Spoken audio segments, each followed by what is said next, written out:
Hey gang, hope you're having a good day. Got something kind of neat today.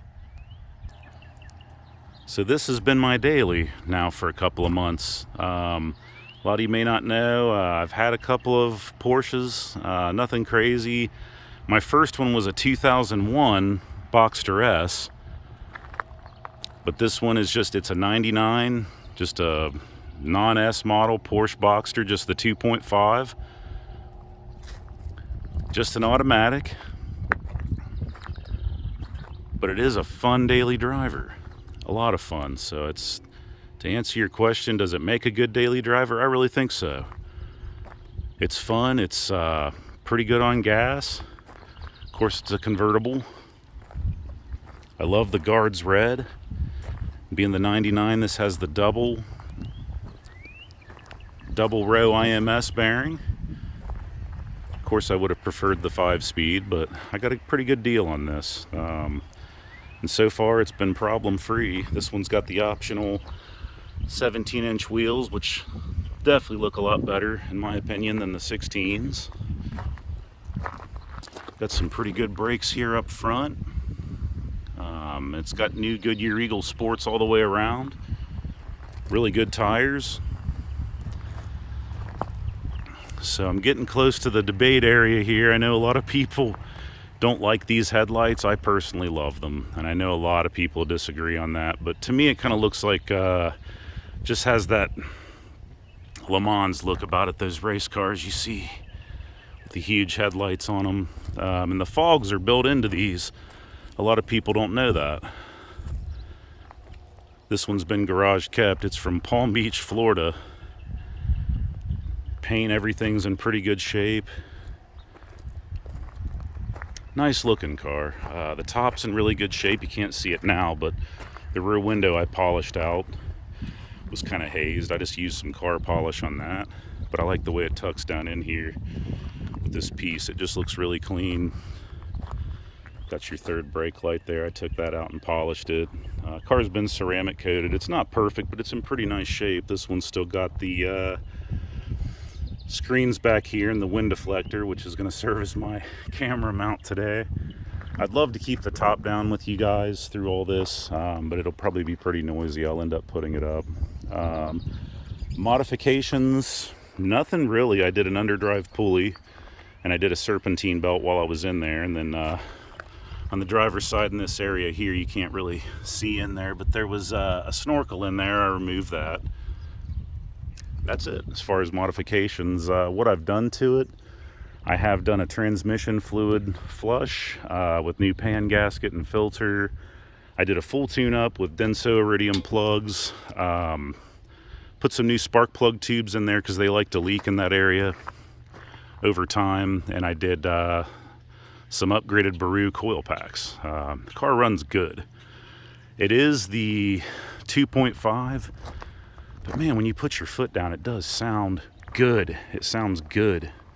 This one also has the sport seats, which has kind of the extra bolstering up here, which I like a lot. Comfortable seats. Kind of climb into the interior here. You've got your front and rear trunk here, which I was kind of surprised. I fit $200 worth of groceries in here, and I'm pretty good with my Kroger Plus card. So yeah, there's a pretty good amount of room just back here. Here's your oil add and check dipstick here. Area there. Now this has been replaced in this car. You want to keep an eye on these. They like to crack over time. Lose a little bit of coolant. And then you got your front here. Bear with me. Emblems are all in nice shape here. Oh, pull that again, sorry. That one's a little bit stiffer in the front, although I've WD-40'd all the hinges. Easy to open with one hand, holding the camera. So right here, you can tell a lot about the car. This one's still in pretty good shape, has your RPO codes. Right up in here, under this case is your battery. There's your washer fluid. And right under here, I did top off the 134 refrigerant. You can add that right up under this panel. Here's your spare tire unit. Usually the wheel lock key is kept in here, guys, if you can't find it. Just an FYI.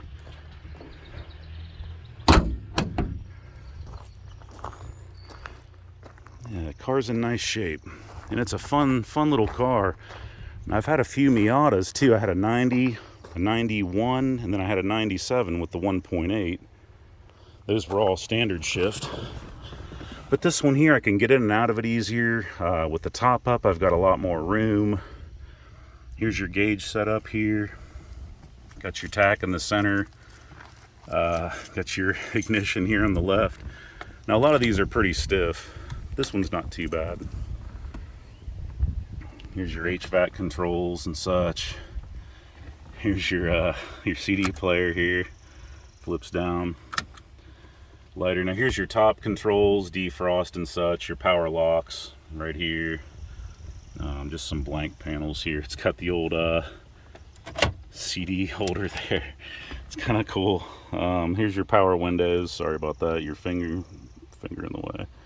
Power window controls. You got a center console here that's lockable. You've got these little pouches too. Both sides. I kind of keep a detailing thing just to wipe it off. But yeah, this car is pretty neat. If you're looking for an alternative to the Miata, maybe something with quite a bit more pickup, this is rated at, I've heard 201, I've heard 204 horse. And it is just a little 2.5 with an automatic, but I've heard these hold up pretty well. Because I've seen quite a few of these with 300,000 miles on them, these 97 and 99s with the double row 2.5. It's 11-to-1 compression. So, I mean, it runs better than I thought it would, to be honest. You got your little tilt light here, which I think is kind of neat. You can have that on or off. Seat forward controls here. Got your ashtray there. Got the lighter here. Nice, never been used. It's in nice shape. So yeah, I thought I'd take you guys for a little spin today. It's been a fun little daily. Definitely a lot of fun.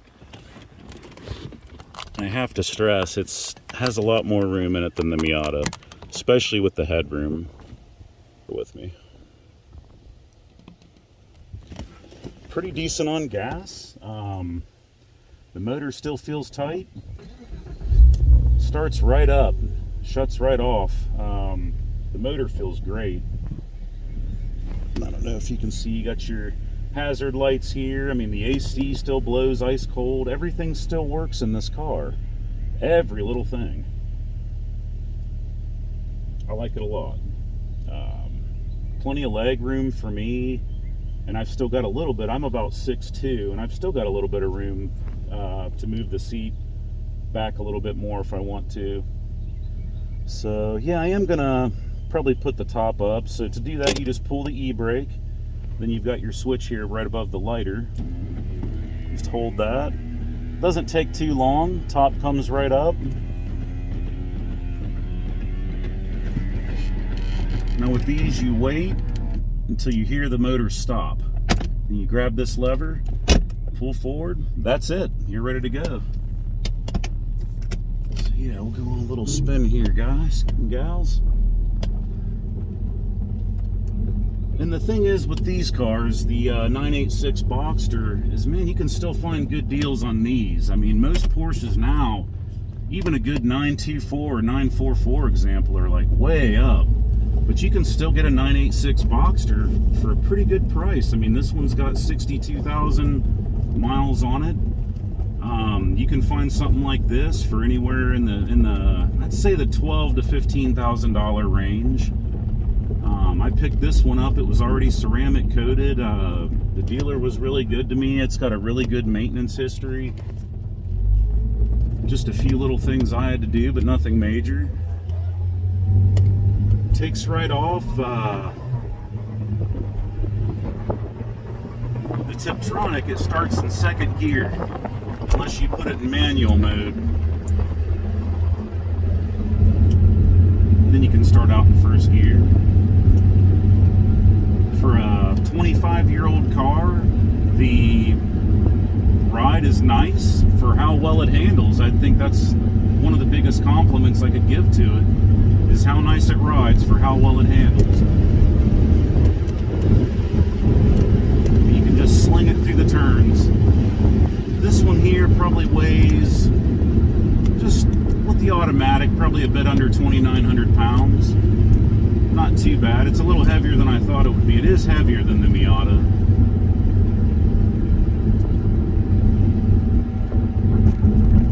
Yeah, I like being, you know, for a taller guy, I've just got so much more room in this. Just all the way around for my legs, my head up top.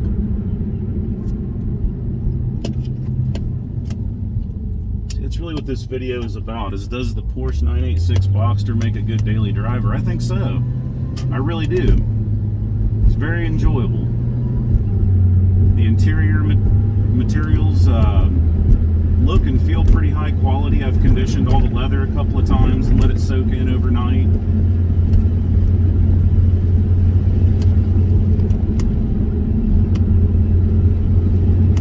Just goes right around the turns effortlessly.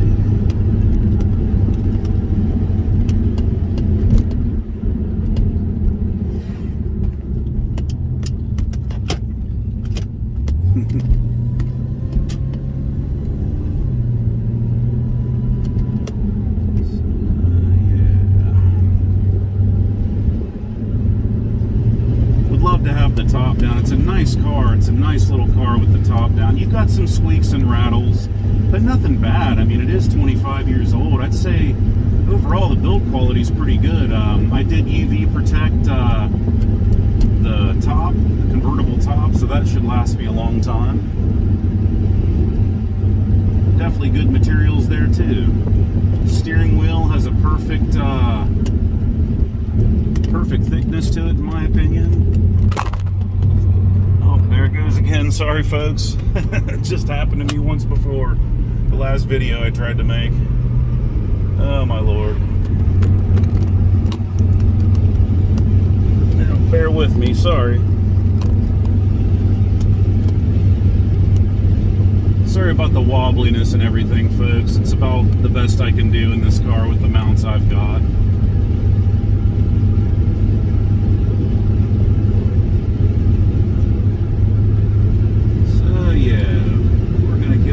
Gas here now. Let's see, maybe a little more than that.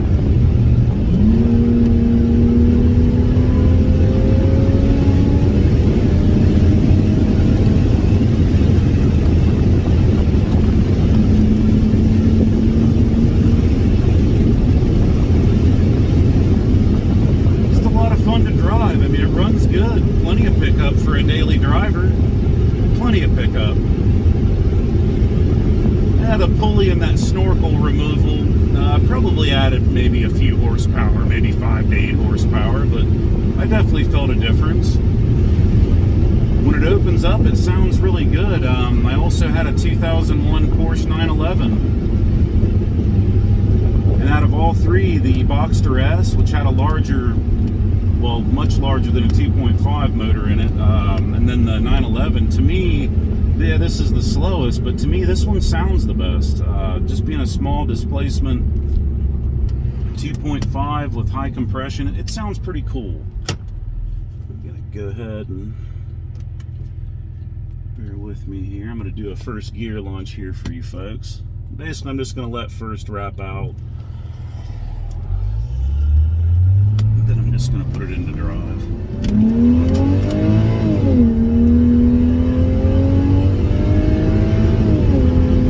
It sounds good. It sings. High RPMs, it likes to sing. I love it. It's a sweet sound. Really cool. I know a lot of you may not know I like the 986, 996. I like Porsches. They're pretty cool, and this is nowhere near the top of the Porsche spectrum, I know that, but it's still a great little daily driver. It's exciting to drive. You know, you can put the top down on a nice day. You could take a trip in it, you know, with your significant other and have some room for luggage. You can go to the grocery store in it and fit quite a bit more than I thought. And it's just a great little daily driver. Even if you don't want a daily, it's a nice little fun car or a weekend car. Puts a smile on my face every time. Hang on, folks. tone doesn't fall off. Nice sharp turn there with a crappy pothole. So, yeah, thanks for joining me today. I know there's probably quite a bit I left out about this car, but I wanted to at least get it out there as a, you know, an alternative roadster to a Miata or something like that. And I'd say get one while the prices are still decent before they start gouging on these too, because I've noticed the prices are starting to go up on these too, especially for a nice example. This one isn't perfect, but I would consider it a pretty nice example. Prices on everything going up. Yeah, definitely get a hold of one of these. I would recommend it. Thanks again to all of you that have been through this whole car review journey with me. I've had a good time, and I really appreciate all the comments and talking with everybody, and thanks for your subscribes too. Until next time, thanks for watching.